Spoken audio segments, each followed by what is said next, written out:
అందరికీ వందనాలు. వాగ్దాన ఫలమునకు స్వాగతం. ఈ దినము ధ్యానము కొరకై జకర్యా గ్రంథము 13వ అధ్యాయము 1వ వచనాన్ని ధ్యానము చేసుకుందాం. ఆ దినమున పాపమును అపవిత్రతను పరిహరించుటకై దావీదు సంతతి వారి కొరకు యెరూషలేము నివాసుల కొరకు ఊట ఒకటి తీయబడును. దేవుడు ఈ లేఖనంలోంచి మనతో మాట్లాడును గాక. ప్రియమైనటువంటి స్నేహితులారా, దేవుని యొక్క వాగ్దానం ఇది.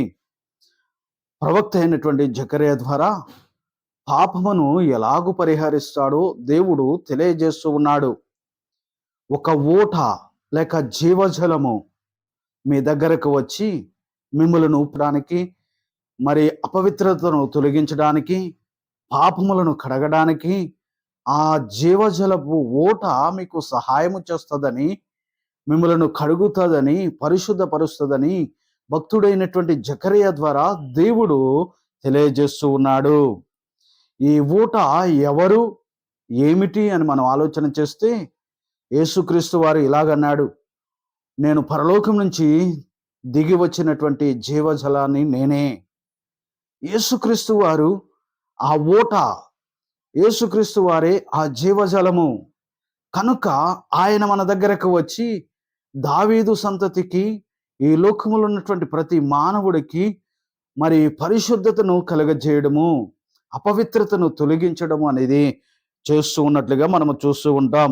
యెహెజ్కేలు గ్రంథములో 36వ అధ్యాయము 25వ వచనంలో ఇలాగ వ్రాయబడి ఉన్నది, మీ అపవిత్రత యావత్తు పోవునట్లు నేను మీ మీద శుద్ధ జలము చల్లి ఉన్నాను అని అక్కడ వ్రాయబడి ఉన్నది. పరిశుద్ధమైనటువంటి జలము, పరిశుద్ధమైనటువంటి నీరు మనలను పవిత్రపరుస్తుందని భక్తుడు ద్వారా దేవుడు తెలియజేస్తూ ఉన్నాడు. ఆ జలము మన పాపాలను పరిహరిస్తుంది. ఆ యొక్క నీరు మన దప్పికను తీరుస్తుంది అని మనము గ్రహించాలి. క్రీస్తు వారు మరి ఎవరైతే దప్పిక కొని ఉన్నారో వాళ్ళు నా దగ్గరకు రండని పిలిచినట్టుగా మనము చూస్తూ ఉంటాం. మొదటి కొరింథీయులకు రాసిన పత్రికలో 6వ అధ్యాయం 11వ వచనంలో, మీలో కొందరు అట్టివారే ఉండిరి గాని ప్రభువైనటువంటి యేసుక్రీస్తు నామమును మీరు కడగబడ్డారు, పరిశుద్ధపరచబడ్డారు, నీతిమంతులుగా తీర్చిదిద్దబడ్డారని అపోస్తుడైనటువంటి పౌలు రాస్తూ ఉన్నాడు. ప్రియమైన దేవుని బిడ్డ, నీ కొరకు నా కొరకు క్రీస్తు వారు ఆ కల్వరి శిలువ మీద మరణించి ఆయన సిందించినటువంటి ఆయన పవిత్రమైనటువంటి రక్తము ద్వారా, ఆయన జీవజలమైనటువంటి ఆయన జీవితము ద్వారా మనకు పవిత్రత లభించింది. మన జీవితాలకు శుద్ధి, మన జీవితాలకు ఆశీర్వాదము, మన జీవితాలకు విడుదల లభించినట్లుగా దేవుని యొక్క లేఖనము సెలవిస్తూ ఉంది. ప్రియమైనటువంటి స్నేహితులారా, ఆ ప్రభువు ఇచ్చే ఆ జీవజలపు ఊట దగ్గర మనం ఉంటే మన జీవితాలు పవిత్రపరచబడుతూ ఉంటాయి, మన బ్రతుకులు శుద్ధీకరణ పొందుతాయని దేవుని యొక్క లేఖనము సెలవిస్తూ ఉంది. లాటిన్ భాషలో బైబిల్ను తర్జమా చేసినటువంటి జెరోమ్ అనే ఒక దైవ భక్తుని యొక్క చరిత్రలో ఇలాగ వ్రాయబడి ఉన్నది. ఆయన పరిశుద్ధ గ్రంథాన్ని తర్జమా చేస్తూ ఉన్నాడు ఆ యొక్క లాటిన్ భాషలో. ఆ సమయంలో ఆయన మరి యేసుక్రీస్తు వారు పశువుల తొట్టిలో పరుండబెట్టినటువంటి ఆ సంగతిని ఆయన తర్జమా చేస్తున్నప్పుడు అక్కడ ఆగిపోయాడంట. అక్కడ ఆగి కొద్ది నిమిషాలు ప్రార్థన చేద్దామని మోకాళ్ళ మీద ఉని దేవునికి ప్రార్థన చేస్తున్నప్పుడు దేవుని దర్శనం అతనికి కలిగింది. యేసుక్రీస్తు వారు బాలుడిగా ఆయన దగ్గరకు నడిచి వచ్చినట్లుగా దర్శనాన్ని చూశాడు. ఆ సమయంలో యేసుక్రీస్తు వారి దగ్గరకు వెళ్ళి ఆయన బ్రతుమాలుతూ ఉన్నాడంట, అయ్యా, అలనాడు నీవు నా పశువుల తొట్టిలో ఉన్నప్పుడు జ్ఞానులు వచ్చి బంగారము, సాంబ్రాణి, బోలాన్ని ఇచ్చినప్పుడు నీవు అంగీకరించావు కదా, అల్పుడైనటువంటి నా యొక్క బహుమతిని కూడా మీరు తీసుకునండి అని బ్రతిమాలితే యేసయ్య అన్నాడు, నీ బహుమతి నాకు వద్దయ్యా, భూమి నాది, ఆకాశము నాది, నీవు ఏది ఇచ్చినా అది నాదే అంటే, లేదు లేదు ప్రభువా, నా కోరిక తీర్చండి అని చెప్పి మిక్కిలి బ్రతిమాలాడంట.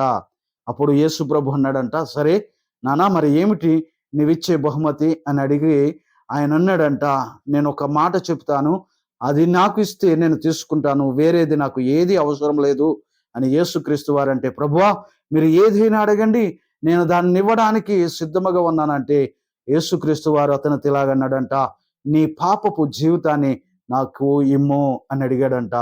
వెంటనే కన్నీరు కార్చడం మొదలుపెట్టాడు. అతడు ఎంతో పాపపు జీవితాన్ని జీవిస్తున్నటువంటి సమయం అది. యవ్వన ప్రాయములో తనకిష్టం వచ్చినటువంటి బ్రతుకులో అతడు ఉన్నాడు.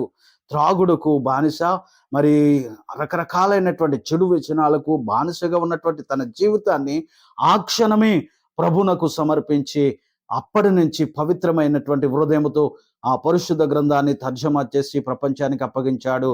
ఆ జీవజలము నన్ను కడిగింది, ఆయన రక్తము నన్ను శుద్ధీకరించింది, ఆయన దర్శనము, ఆయన స్వరము నన్ను మార్చింది అని తన సాక్ష్యంలో వ్రాస్తూ ఉన్నాడు. ఈ మాటలు వినుచున్నటువంటి ప్రియమైన సహోదరుడా, నీవు నేను మార్పు చెందే బిడలగా మనం ఉండాలి. క్రీస్తు ఇచ్చే ఆ యొక్క ఊట దగ్గర మనం ఉంటే, ఆ ఊట దగ్గరకు మనం వస్తే, ఆ జలముల చేత మనం శుద్ధీకరించబడితే ప్రభు సంతోషిస్తాడు. నీ బ్రతుకు, నా బ్రతుకు అటువంటి శుద్ధీకరణ కలిగినటువంటి బ్రతుకులుగా ఉంటే మనము పరలోక రాజ్యానికి వారసులం అవుతాము. దేవుని హృదయాన్ని సంతోషపెట్టే బిడలగా ఉంటాము. ఆయనిచ్చు జీవజలము, ఆయనిచ్చు ఊట సిద్ధముగా ఉన్నది. మనం ఆయన దగ్గరకు వెళ్ళి ఆయన యొక్క సన్నిధిలో తల వంచినప్పుడు ఆయన మనలను కడగడానికి, శుద్ధీకరించడానికి, బలపరచడానికి, నడిపించడానికి ఆయన సిద్ధంగా ఉన్నాడు. అటువంటి ధన్యత ప్రభు అయినటువంటి దేవాతి దేవుడు మనకు అనుగ్రహించి మనలను బలపరచును గాక. ఆమేన్.